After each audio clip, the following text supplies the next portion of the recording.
Humans always exhibited a peculiar blend of traits. Their inclination towards excessive force often clashed with their inherent kindness and generosity, creating a paradoxical nature. This contradiction was a topic of contemplation among the more philosophical members of my educational institution.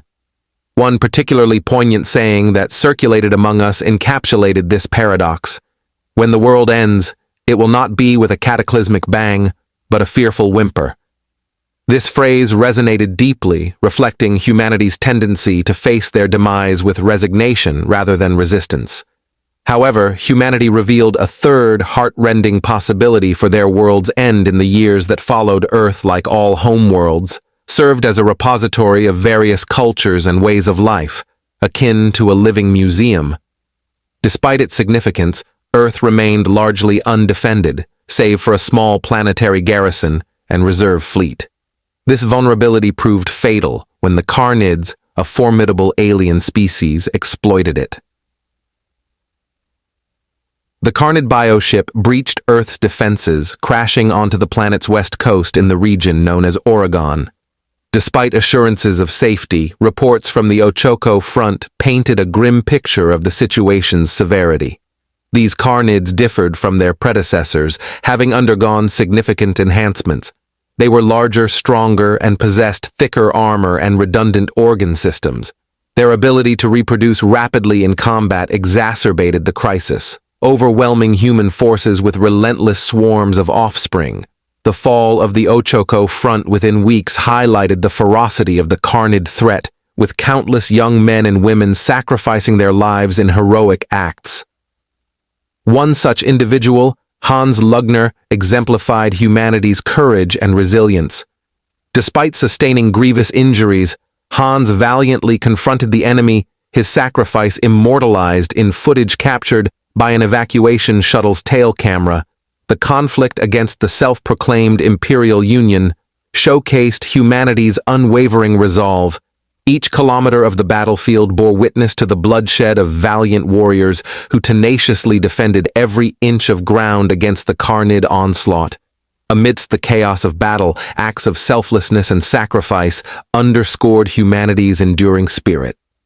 Whether it was a mother shielding her children from the horrors of war or comrades reuniting to face a common foe, the battlefield bore witness to countless acts of heroism. As the Carnid threat intensified and Earth faced inevitable defeat, the arrival of General Krieg Tolman signaled a grim reality. Earth's fate seemed sealed, with the Carnids rapidly reproducing and spreading beyond containment. In the face of impending doom, humanity confronted its mortality with courage and defiance, refusing to succumb to despair.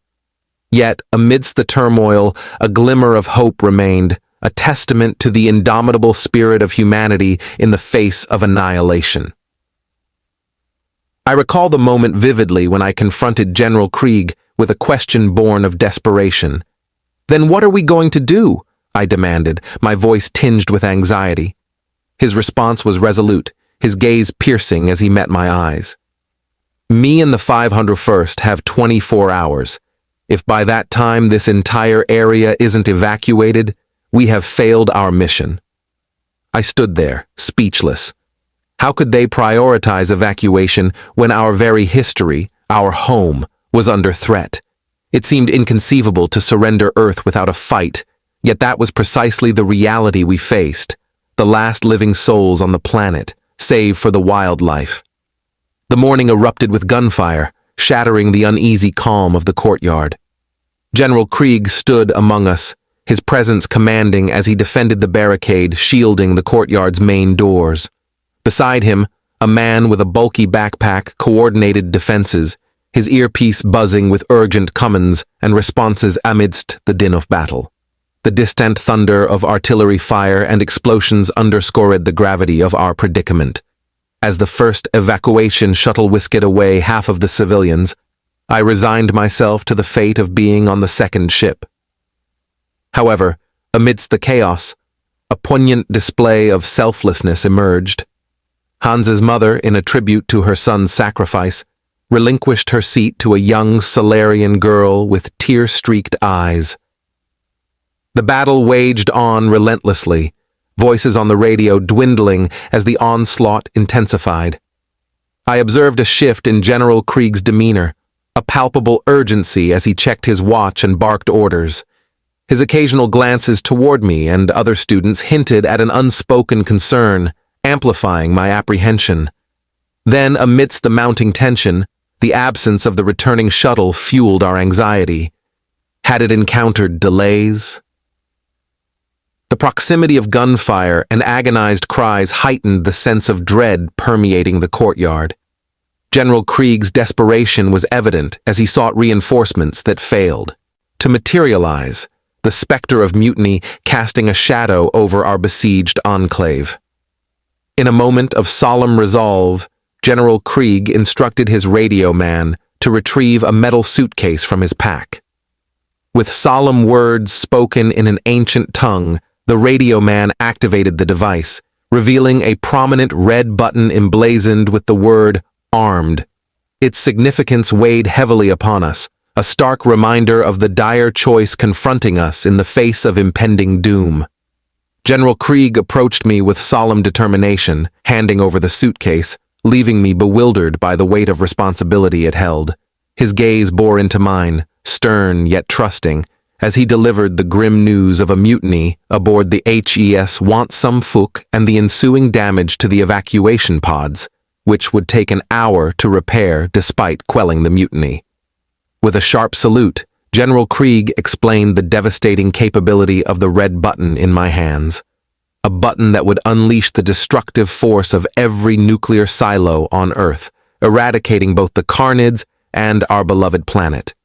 As a soldier, he couldn't make that call, but he entrusted me with the task, foreseeing the potential for heroism.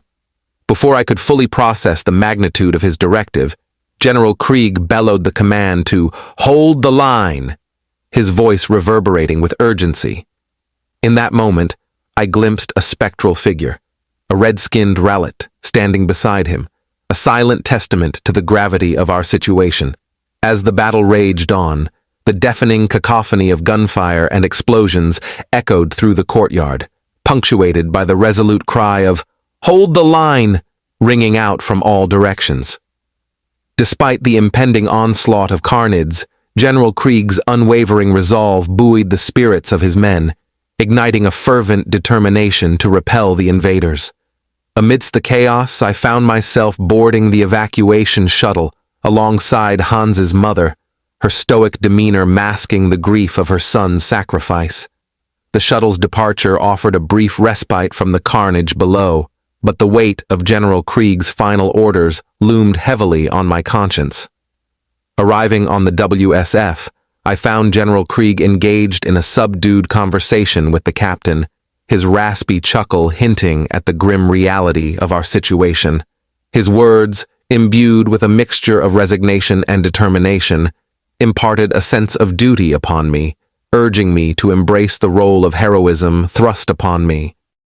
With a heavy heart, I pressed the button, accepting the tragic fate that befell humanity, a fate sealed with a bloody smile and the last laugh.